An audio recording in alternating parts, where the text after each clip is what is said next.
The war between Ukraine and Russia is intensifying. Ukraine's military says it destroyed 15 of the 18 missiles launched by Russia in the wee hours of Monday morning. Air defense systems were called into action to shield the Kiev region. Most of the missiles directed towards the capital were repelled. However, a Russian strike killed one and wounded three others in Kherson. Blasts were also reported in Dnipro and Sumy regions. The eastern Ukrainian city of Pavlograd was struck twice overnight. At least 34 people were injured and several buildings were destroyed due to these strikes. Take a look. Once I heard the first explosions, I shouted to my wife, "Let's quickly put on clothes and get outside." Here's what I put on. We had only gotten to the corridor when I heard another explosion. I was thrown by the explosion wave. Windows were blown out. It's good we were not outdoors because I don't know what would have happened to us. We rushed to the hallway, laid on the floor, and then the explosion wave twisted the door.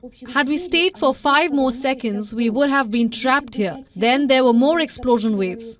I don't know what happened to the door, but it was difficult to get inside the room. We did not sleep at night or even in the morning. My child will need psychological help.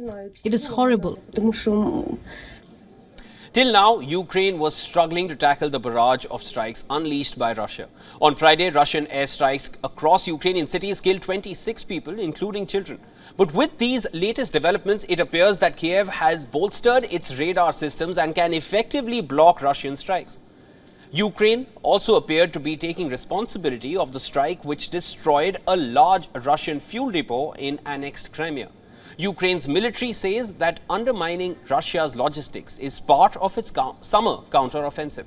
On Sunday, Ukrainian President Volodymyr Zelensky held a phone call with his French counterpart Emmanuel Macron. During the call, Zelensky apprised Macron of the situation on the front lines.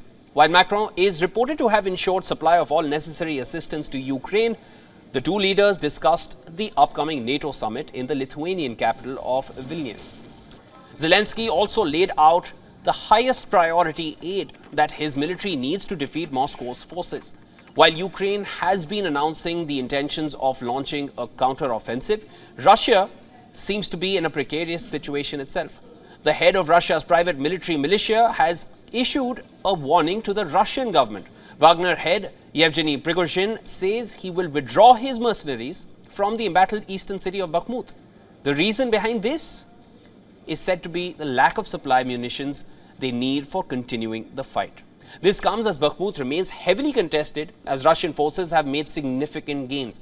Russia has also replaced its deputy defense minister for logistics. Russia's defense ministry gave no reasons behind the replacement, but it said that the new general, Alexei Kuzmenkov, will take on the position and added that he has held a variety of leadership roles in Russia's military. The change of role in the logistics portfolio comes ahead of the Ukrainian counter-offensive.